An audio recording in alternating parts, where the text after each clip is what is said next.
How did you end up landing your role as Kira Yamato in Gundam Seed and Gundam Seed Destiny?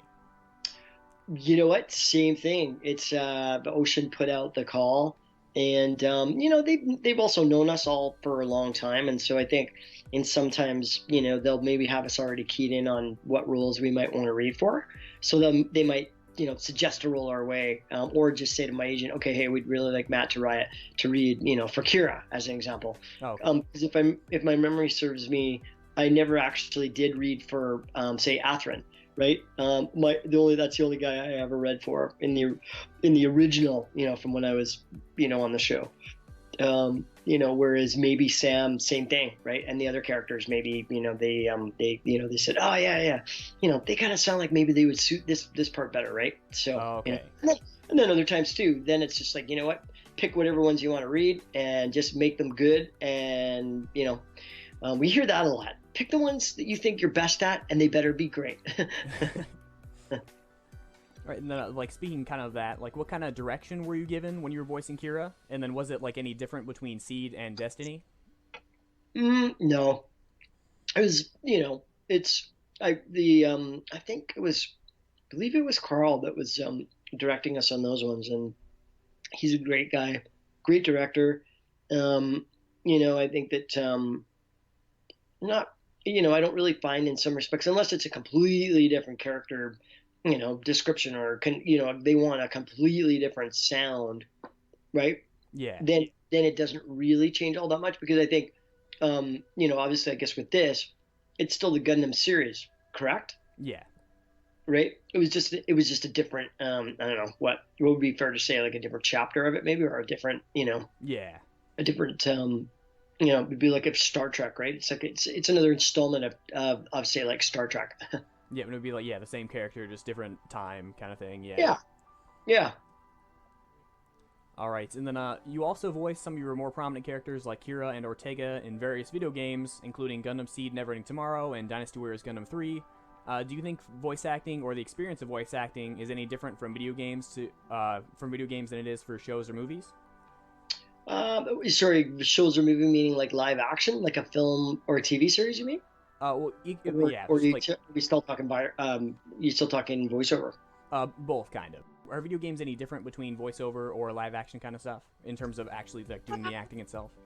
I, Not really. I mean, it's still you still got to act it, right? I mean, Mm-hmm. what's different, I think, is sometimes the if it's a different genre, right? So some of the I guess maybe the style of show, you might do it differently, and so obviously that comes down, say, to the acting side of it, right? But then that will be directed to us, say by the director, saying, okay, well, here's actually, this is how we kind of want to do this one. Whereas, like, Gundam, was very, very, very kind of, I want to call it, was like had this very sort of like real, real life, almost like, X-Files, kind of like, Mm-hmm, yeah.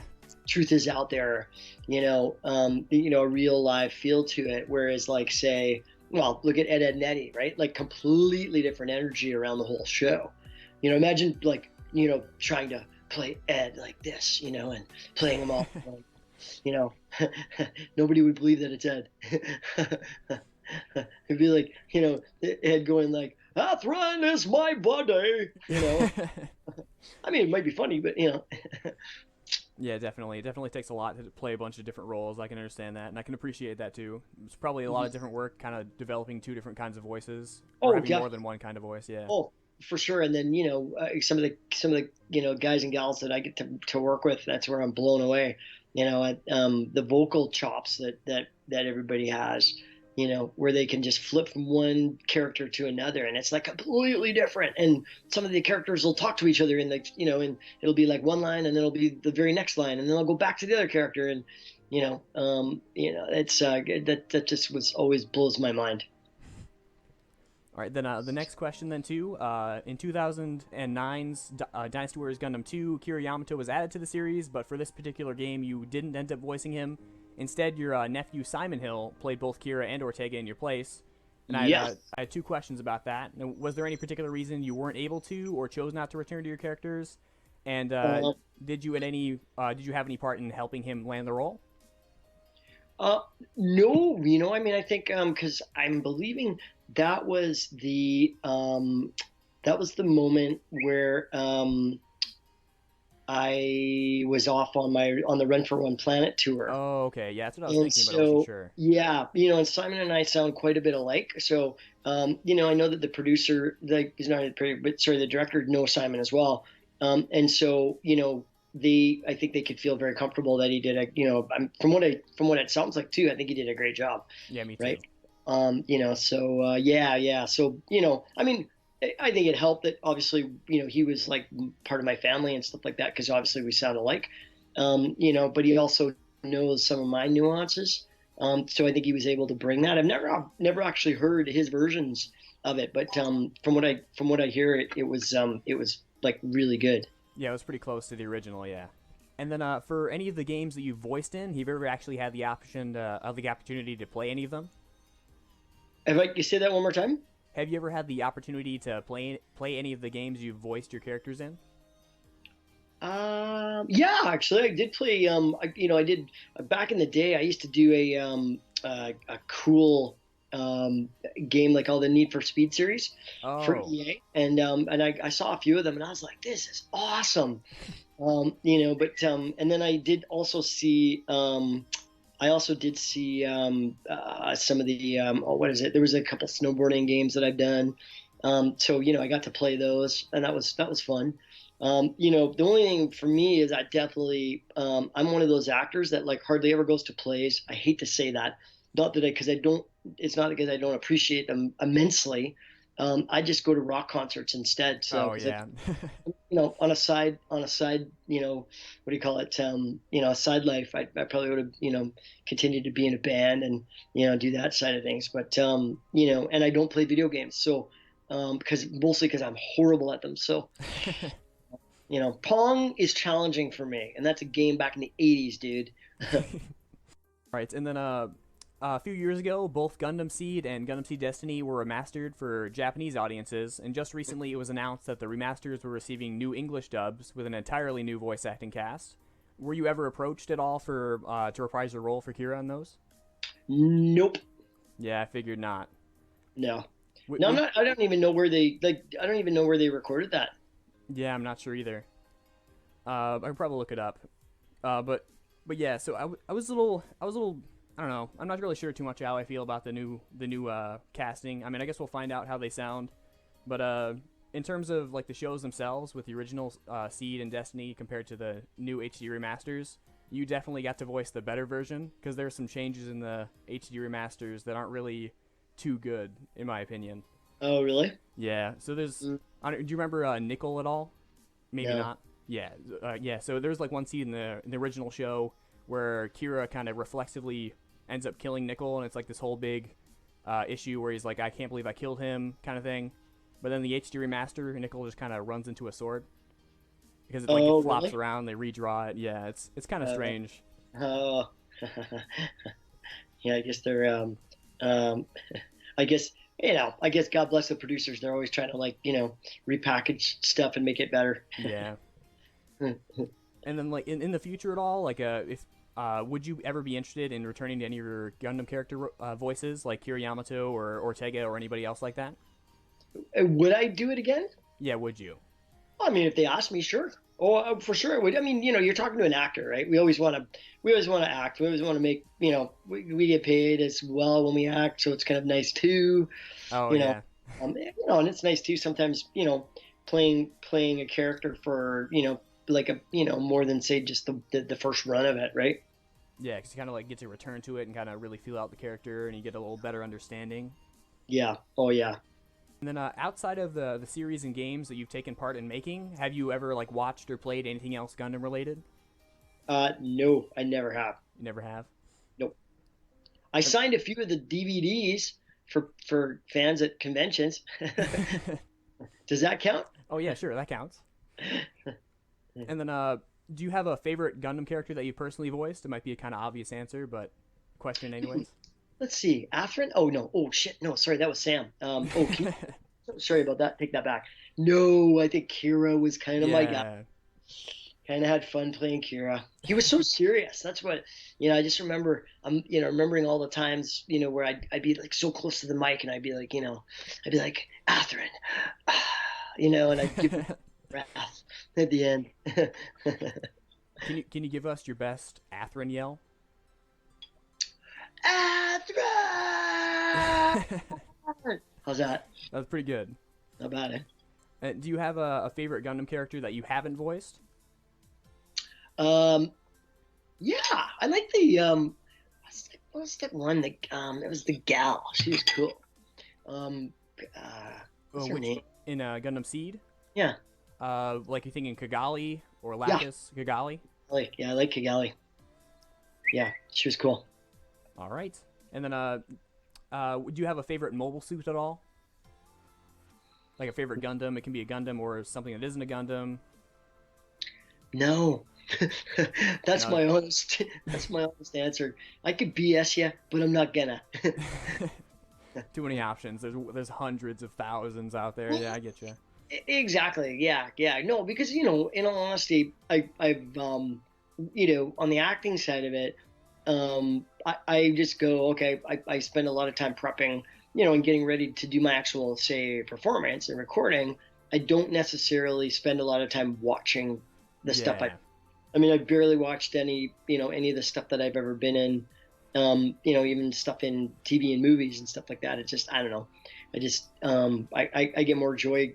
People say, "Oh yeah, I saw you in that. That was really cool. This character helped me get through this tough time or whatever." Right? Not Yeah. like oh, wasn't I great? Right then, you've also done some stuff outside of Gundam, and you've done a variety of both voice acting and live action. What are some of your favorite productions that you've been a part of? Oh gosh. I mean, for so many different reasons. Obviously, Ed and Eddie was an amazing 8-year run for obviously the voiceover side of it. That I didn't realize had such an well that and say like being a Ninja Turtle, Oh yeah, playing Raph again, same thing. I was stoked at the time when I got to play both these characters, for instance, because it was like it's just fun and it was cool, and I get to lend. I take this job very seriously. Like there's a reason I've been doing it for 30 years because I really do get a kick out of every new gig that I get because I know, especially as I've gone along in my career, I know that it's going to be a chance to inspire more kids, right? Or have more conversations with people going, dude, seriously, Ed, Ed and Eddie, or like the Ninja Turtles, Ninja Turtles in particular. Well, actually, both. To be honest with you, I get so many letters from people saying like they had such a massive impact of positiveness on say someone's life, right? Which I always thought before I knew. Oop. I think we might have cut out a little bit. Hey, we're back. All right. Which one did we leave off on? Oh yeah. So I think it was outside of Gundam. We were talking about that, right? Yes. Yeah. So we were talking about your favorite productions. I think we were talking about Ed, Ed and Eddie. Yes. I forgot exactly what we were talking about. So yeah, let's re-ask the questions. You can just kind of fill in whatever you want to say. Sure. All right. So outside of Gundam, you've also done a variety of both voice and live action acting. What are some of your favorite productions that you've been able to be a part of? That's right. Yes. Okay, thanks for that. Yeah, well, like I was saying, like in some respects, it was the equal with Ed, Ed and Eddie because it was just such a cool, unique, show to work on.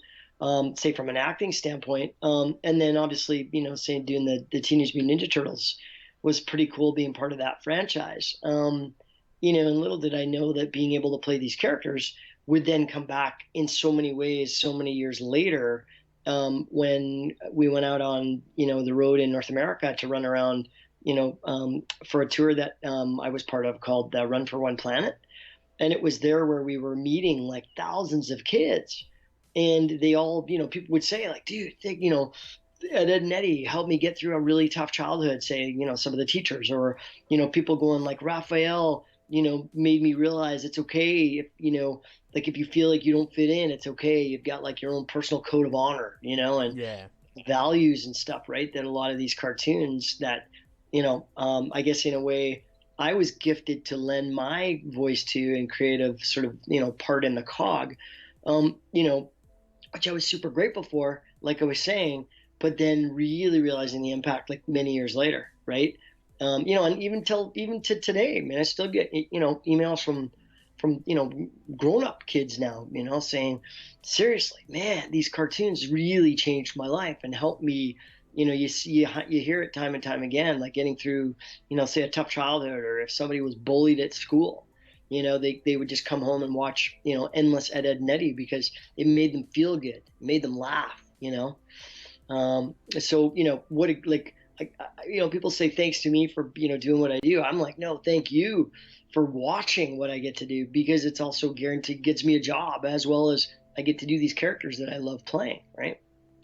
Yeah, it was kind of a little bit of the same thing for me too, because I was kind of at that age back when I was first getting into Gundam. I was watching with my brother, and it was Gundam Seed, and there was that kind of age where I kind of started looking at the shows like a little bit more than just the show itself, kind of like noticing like the voice acting, noticing all the kind of work that goes into it. Like when I was younger, I watched Ed, Ed, Ed too, but I didn't really process it too much. It was just kind of the show itself. But Right. so yeah, you were kind of a part of me kind of learning a little more about voice acting and kind of like what kind of goes into it, and that kind of helped me get an interest and kind of brought me to where I am today. Yeah. And like, what a cool thing to be able for me to be able to hear that, say something like that I was involved in. Again, would never ever get that opportunity to hear that unless you then said, you know what, I am going to do this. I am going to, take this side of it the next step, and and then you reach out and say, hey, can I interview you, right? Yeah, yeah, I'm really thankful that you actually came out and did this too, because this is really great for me. Yeah. Absolutely, man, no problem. All right, and then we did talk about Ed, Ed, and Eddie. So for voice acting, you kind of worked with Samuel Vincent and Tony Sampson on Ed, Ed, and Eddie, but then all three of you also kind of ended up switching over to Gundam Seed together. Hmm. What was that kind of like? Well, it's way different because obviously, like say, two different shows, plus also physically, Ed, Ed, and Eddie were all in the same room together, whereas on Gundam and all the other anime stuff, we're recording by ourselves, right? So there's no other actor participation except for once in a while hearing their lines and in the headphones, Mm-hmm. right? But other than that, it's just like it's kind of like being solo in a room and painting a house. Do you kind of have a preference between the two? Like, do you kind of prefer the presence of having everyone else around you in the Yeah, process of recording? personally, I like the group situation better. I find creatively it's and again, it's not to say that say doing the solo stuff is that's fine too, but there's just I don't know, there's like a dynamic when you get in the room with other people, and I don't know, I'm a pretty social person, so I think I really enjoy that part of it as well. If I was to pick between the two, for sure, I do in group, all the time. I think it's kind of like you get to. It's not like you have your own performance, but you're also kind of working off of everyone else around you. You're working off the energy of other people, right? It's like it's like again, I'm glad that say even in anime, say like Gundam, we're at least working with the director and say like the engineer. So there's always three people, so that's cool. But even on that, they're sitting in a room together, and we're in the studio by ourselves, right? So we spend a lot of time by ourselves, man. And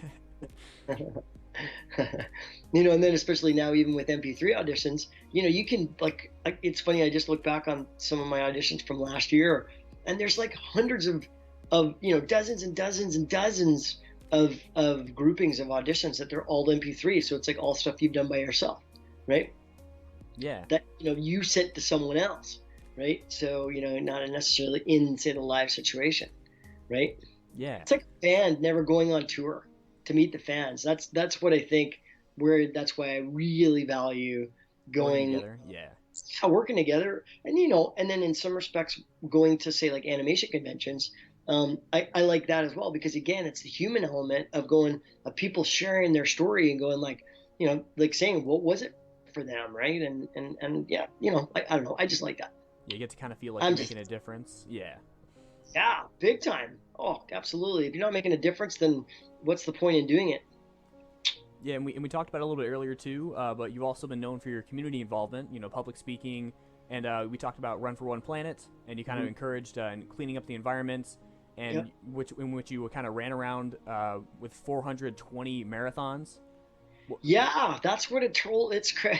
When I hear that number, it's like, oh yeah, geez, we did do that. Yeah, that's Yeah, crazy. Yeah. We ran, yeah, we left May 4th, 2008, and we got home to Vancouver on May 8th, 2009. So 369 days, and we ran 11,000 miles. So we ran a marathon each day. So Yeah, how do you like fun, but it was quite a feat. yeah, how do you get so like how do you get inspired like every day for that to get up and run a marathon? You know what it was, dude? It was because of why we were doing it. It was the reason. It wasn't just to get up and run a marathon. Because Mm-hmm. if it was just that, I mean, I love running, but I don't love running that much. I mean, Yeah. but yet it was literally it kept fueling me every single day. Going because I actually do love running, and that for me is a great way to be able to say share this message, right? Because to me, everybody even if you're not a runner, I think people still understand the concept of small steps add up, right? Mm-hmm. So we took that in the larger scale of going, okay, well, if it takes us, each marathon, we can only start it by taking the first step to get to the last step. When we wanted, say, in this case, kids to make a healthy choice for the planet, that's why we asked people to just choose one action, right? Mm-hmm. That's why we only made 10 of them, because we thought, okay, instead of inundating people saying, okay, you got to do this and this and this and this and this and this and this and this, people are confused by the third choice, right? Yeah. But if you give them 10 really simple ones in this case, and then just say, you know what, don't even remember all 10. Whatever one resonates with you, just choose to do that one and do that really well. Like if you're going to be like the rock star of turning off the lights when you leave a room, well, then let that be your, gift of like making a lighter load on the planet, right? Because every little thing helps make a Absolutely, yeah. yes. Absolutely. Because I don't care what anybody says. If anybody says that, a kid choosing to say do something like that doesn't make a difference, I'm sorry, but I don't believe that, because I actually believe not because it's just that one single action. What I believe makes a difference is because you've changed that person's mind, because then they feel good about themselves, because they felt like, wow, actually I am doing something cool here for the planet in this case. And what tends to happen is we do then tend to want to share it with others, because then we do go, hey, you know what? I've been doing this and this and this and this. The amount of emails I got from people that, would literally start it off by going, okay, when I first heard about these two Canadians that were running around the planet, I thought you guys were crazy, but my son came home from school so jazzed about taking care of the planet and wanting to see what action I was going to also do. At first, I remember this particular email. He said, I run a big farm in Houston, Texas. We got tons of trucks, we got machinery, we got this and that. I wanted to just write you guys off. In fact, I wanted to come and meet these two Canadians who were filling my kid's head with, with like all this like crud kind of thing. But then he said this in the email. I realized my son was so passionately changed and moved by our presentation, because we made him feel good about where he was at. And so he said he gave it a chance. So, his son took him to the website. His son said, hey, dad, I chose to turn off the water, because, in Houston, obviously there's certain times of the year it's super dry, right? Mm-hmm. And and so he said by the time he got to the end, he's like, his kid goes, so hey, dad, what are you going to choose to do? And he said right then, he's like, well, no dad who loves his kid's ever going to say no to his kid. So he said, you know what, if my kid could choose that, I'm going to choose to turn off my vehicle whenever I'm, say, waiting for him, and all that sort of stuff. And so the way I look at stuff like that is, see, you've made an impact in ways that you would never even have known, right? Yeah. Until someone, say, shares that with you, right? To me, I think that's always going to be the value of small steps add up, because collectively that's the only way that really things can change.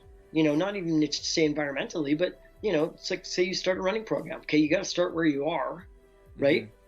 If you want to eat healthier, okay, you got to start where you are. Just choose one thing, right? When you wanted to say to see about if you wanted to say get into voice acting, you chances are you had to start small and choose things that you could go, oh, okay, I can do that. Sweet. Okay, I feel good about that. Okay, now I'm going to do this, right? Yeah, Does you that make gotta sense? work your way up. Yeah. Yeah. I think sometimes we devalue how simple something can actually be sometimes. Not meaning that it just stays simple, that only one person ever does one thing. But I think what it is believing that this one thing can actually make a difference, because what it also inspires in other people when they see you just doing something like that, because it has that ripple effect, right? That, I believe then that's when you get the catalyst for change. It's like somebody sending a tweet, right? It's okay, it's one tweet, Like it's but shared and liked. Yeah. exactly, right? And especially kids, I think today, because we're so inundated with so much information and so many things are happening so fast and changing and, globally. And then, we're being told, okay, look globally, but act locally and vice versa. And, all this craziness is happening. But then you see the power in, say, a positive tweet for something or a positive post on Facebook. We're also starting to see the ramifications, I believe, of also not positive tweets, Yeah. posts on Facebook, or like, so say with bullying, or say with like the trying to control the gun situation, say in America, right? These are big fundamental things that as a society we're being faced with. But I actually think I think this is good, because ultimately it's allowing us to choose what kind of world do we want to create, what kind of world do we want to live in, like say right now, Yeah, not definitely. from now, right? And then are there any other kind of projects you're working on right now? Yeah, I'm just about to start. I got actually a really cool new one, and I'm going to be the voice of this car on a TV series called Fastlane, and Oh, so we're starting production of that next week. And then what else? There's a few cartoon series that are kind of right now just in the old waiting to hear backstage. So either all of it'll turn into nothing, or all of it'll turn into a whole bunch of new things. it'll get real busy. Yeah. Yeah, it's been pretty good. Yeah, and then we're getting ready for Run for One Planet Day this May 4th, which actually celebrates 10 years from when we took our first steps Oh on wow. the Yeah. planet journey. So yeah, I would always encourage people to go and check out, say, my website, matt-hill.com, or runforoneplanet.org. Yeah. I'll go ahead and put those in the description too, just so everyone can Oh, see cool. those. Okay, thanks, man. Appreciate that. And then, as someone who's been in the voice acting field and acting field for as long as you have, has it really changed at all since you first started? You know what's wild, dudes? In some respects, it hasn't changed a bit. And I think that's what I love about this, sort of like, it's this familiarity. It's like putting on your favorite pair of running shoes, right? Mm-hmm. Or someone's favorite shirt or favorite hat or something. And at the same time, it's changed a billion ways, right? I think Yeah. what's kind of changed, obviously the most is obviously the technological differences, the evolution. And, I mean, I think the first cartoon I ever did, Captain Nintendo, was 1989, I think. And we literally were one of the last cartoons that were ever recorded on a, say, like a reel to not a reel to reel, but like a DAT tape. So that they had, they literally were cutting and splicing takes as we went along. Whereas now, like you say, right, you could probably record that same thing on your iPhone, and it would, you could still put it together, because GarageBand can do things that are like, what? Yeah. It's pretty crazy. And then, so do you think it's like? It sounds like you think it's kind of for the better then for some of those changes, since overall the field itself isn't too different, but just the technology has kind of changed. Okay, well, yeah, yes and no, because I think, that's what I think I love about being a human being, is that we all go in these sort of like 20, 30 year cycles of like, like when vinyl was like, oh, vinyl's so ooh, CDs, that's where it's at.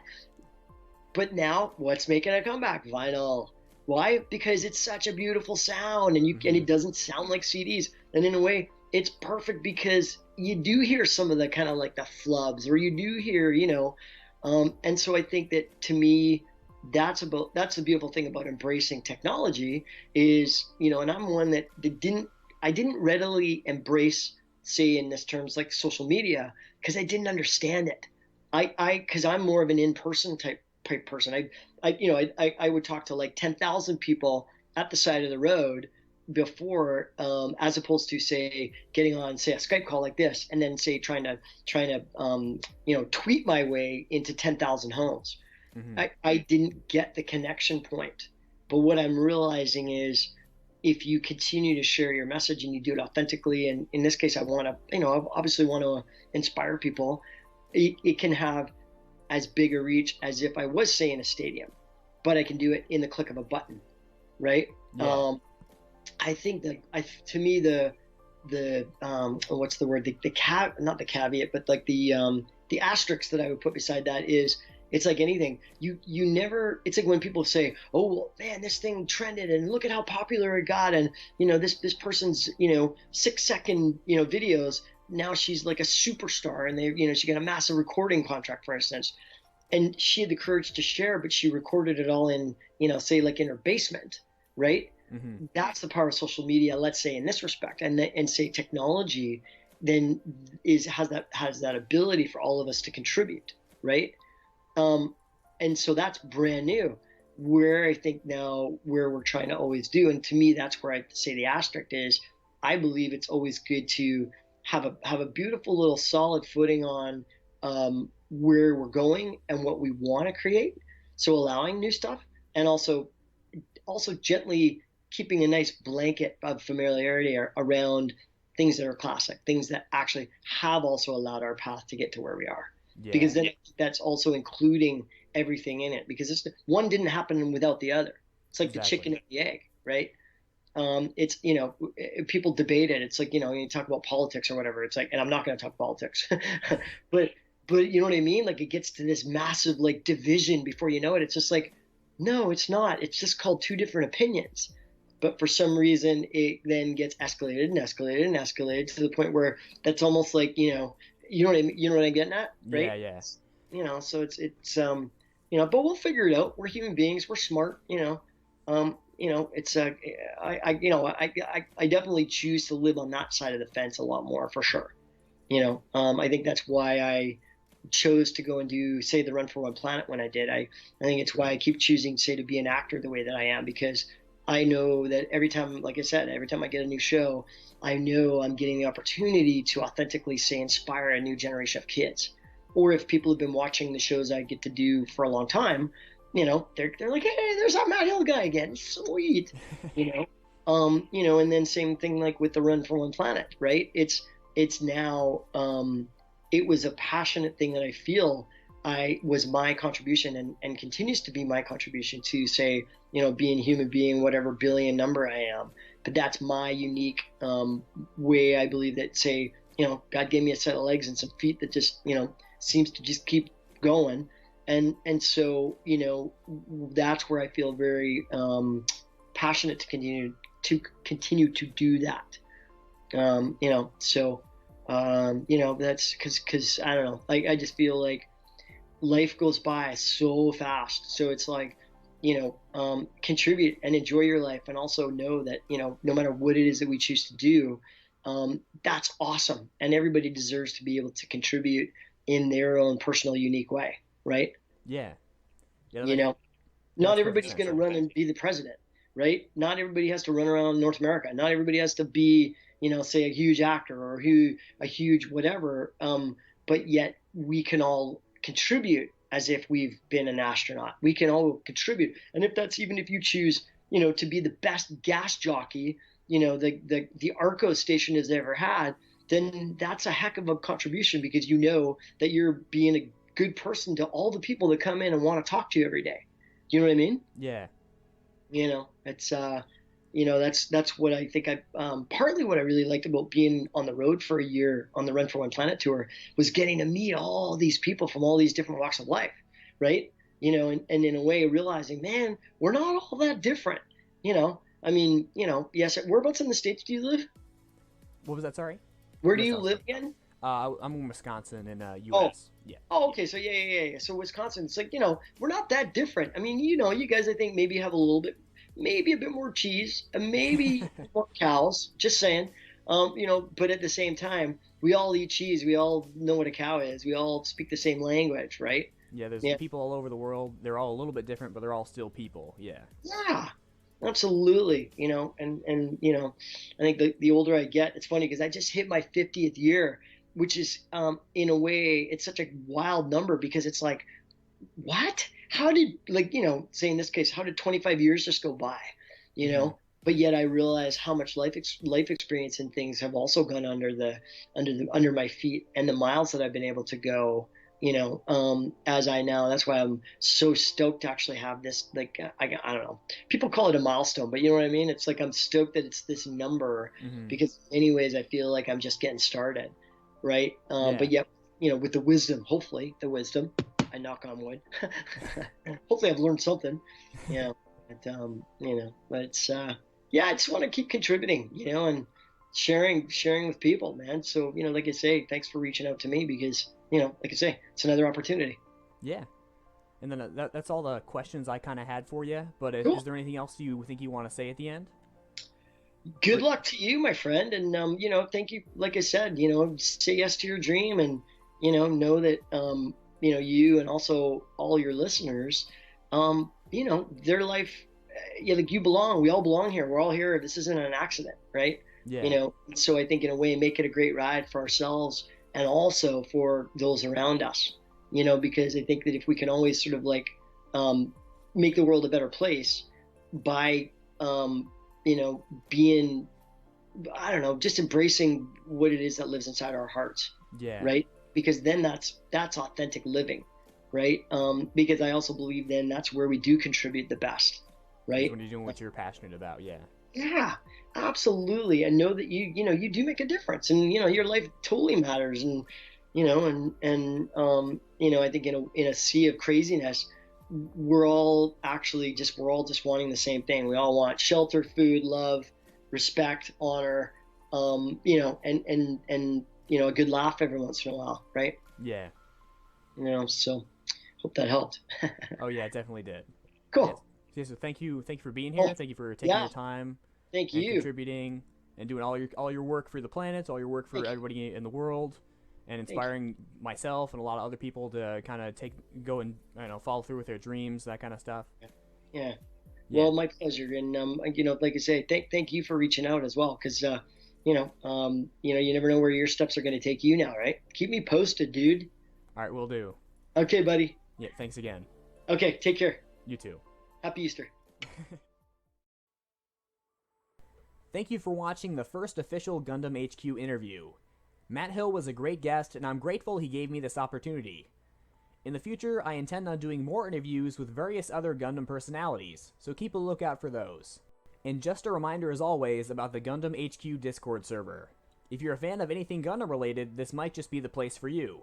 And if you want to be a part of the interview process, I ask the Discord what questions they think I should ask, giving everyone the chance to chip in their ideas so that I can pick the best ones. If that sounds interesting to you, feel free to join, and you can check out the link in the description below. And a reminder to follow the Gundam HQ Twitter, @GundamHQ, and subscribe to the channel to stay up to date on all things Gundam. The channel hasn't been too lively recently, but I intend on changing that. Expect more Gundam vs. DLC reviews and giveaways, interviews, and many other types of videos to come your way in the future. Once again, thank you for watching, and this is Gundam HQ, signing off.